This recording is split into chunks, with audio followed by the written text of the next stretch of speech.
Hello everyone and welcome to this video lecture on biotechnological tools for environmental sustainability. I am Dr. Tilak Raj Maity, currently working as an assistant professor in the Department of Biotechnology at Holden Institute of Technology, West Bengal. In today's rapidly changing world, environmental issues such as pollution, climate change, waste accumulation, and loss of biodiversity have become major global concerns. Addressing these challenges requires innovative, efficient, and sustainable solutions. Biotechnology plays a vital role in this context by harnessing the potential of living organisms, biological processes, and modern molecular tools to protect and restore our environment. In this lecture, we will explore the major biotechnological tools that contribute to environmental sustainability.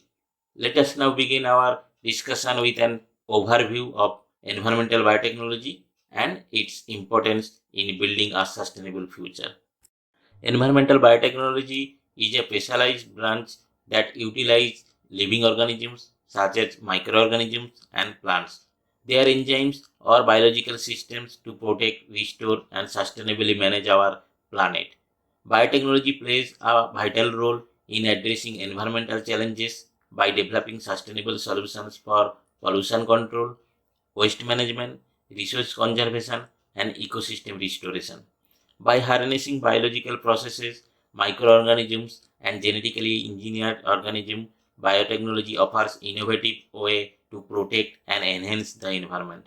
But why choose biotechnology over traditional method? There are five core reasons. Natural processes, it harness nature's own mechanisms rather than the fighting against them. Sustainability, it is highly compatible with circular economy concept, supporting waste to resource cycle. Cleaner outcomes, it generates significantly less secondary pollution, resulting in cleaner byproducts. Efficiency, it reduces our dependence on harsh chemical or physical remediation. Economic value, these methods are generally more cost effective and energy efficient, saving both resources and money. Environmental degradation is one of the most urgent challenges, primarily driven by human activities stemming from technological and industrial progress.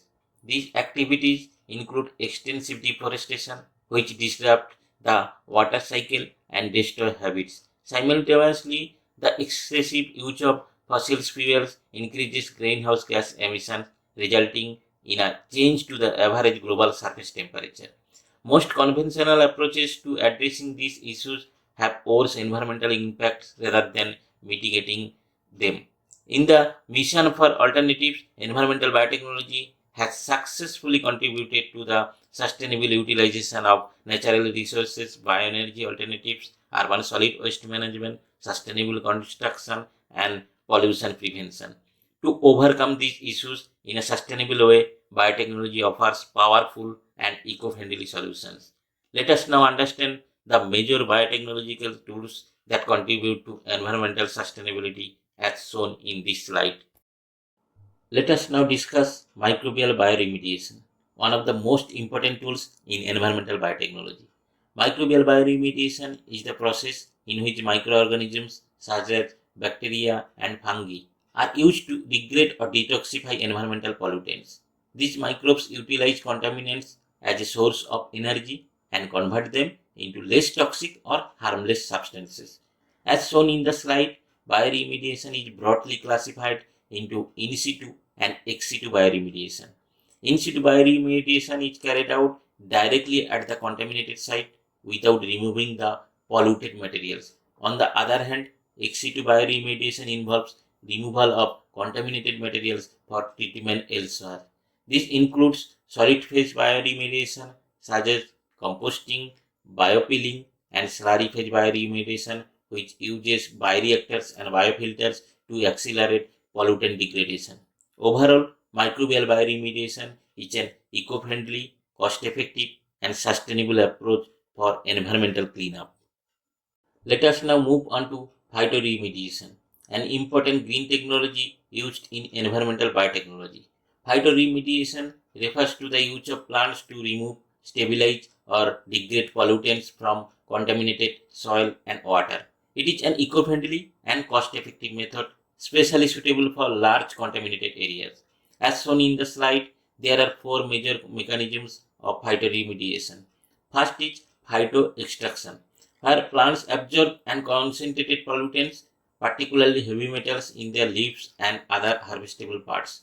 Second is phytostabilization, in which plant roots help immobilize contaminants in the soil, reducing their movement and bioavailability.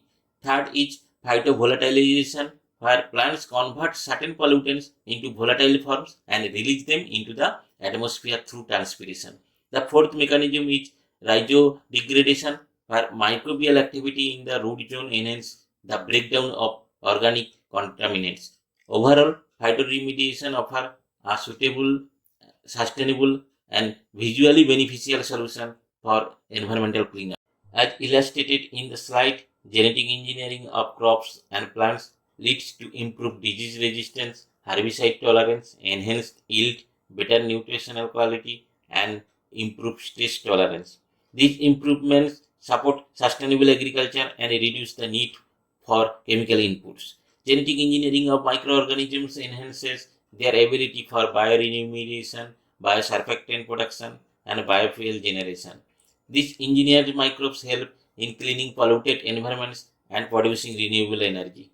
Additionally, CRISPR-based technologies contribute to carbon footprint reduction and effective crop biocontrol, helping mitigating the impact of climate change, such as increased carbon dioxide levels, drought disease severity, and reduced crop productivity. Bioenergy refers to clean energy derived from biomass, including plants, agricultural residues, algae, and microorganisms. As shown in the slide, biofuels are classified into different generations based on their source and level of advancement. First generation biofuels are produced from food crops such as sugarcane, corn, and vegetable oils.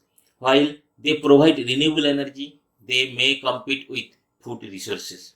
Second generation biofuels are derived from agricultural and industrial waste, making them more sustainable and environment friendly.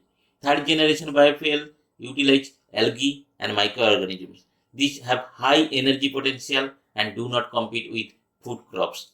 Finally, fourth generation biofuels are advanced biofuels designed with carbon capture technologies to reduce greenhouse gas emissions even further.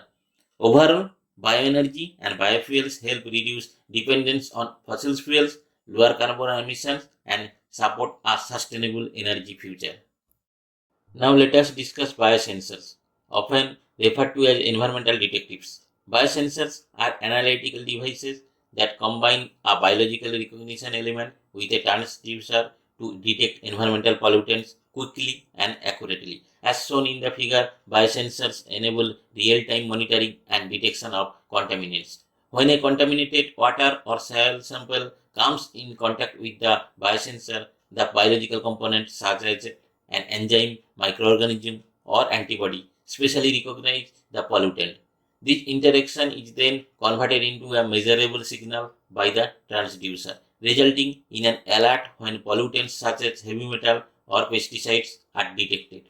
Biosensors are widely used in water quality monitoring, soil analysis, and food safety assessment.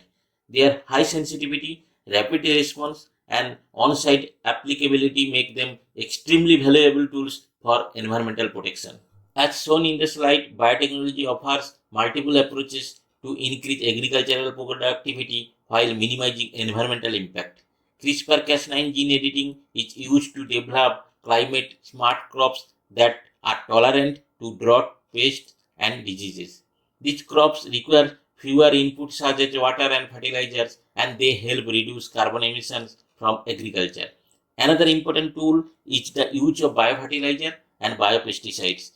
These involve beneficial microorganisms that enhance nutrient availability and protect crops from pests, reducing dependence on chemical fertilizers and pesticides, preventing soil and water pollution. The slide also highlights cultivated meat or cellular agriculture, where meat is produced from animal cells in bioreactors. This technology significantly reduces land use, water consumption, and methane emission associated with conventional livestock farming. Finally, metagenomics for soil health allow analysis of soil microbial communities. By understanding soil DNA, biological treatment can be prescribed to restore soil fertility without chemical inputs. Overall, biotechnology plays a crucial role in ensuring food security, environmental protection, and agricultural sustainability. Let us discuss waste management and the circular economy, an important area where biotechnology plays a key role in environmental sustainability. As shown in the slide, waste is generated from municipal, industrial, and agricultural sources. Instead of treating waste as a burden, the circular economy aims to create a closed loop system where waste is converted into valuable resources. Biotechnology enables biotechnological treatment of waste through processes such as composting, anaerobic digestion, and bioreactors. These processes use microorganisms to break down organic waste efficiently. The next stage is resource recovery and valorization, where waste is transformed into useful products such as bioenergy, biofertilizers, and secondary raw materials. Finally, these recovered resources support sustainable production and consumption, reducing the demand for resources and minimizing environmental pollution. With this, we come to the end of our discussion on biotechnological tools for environmental sustainability.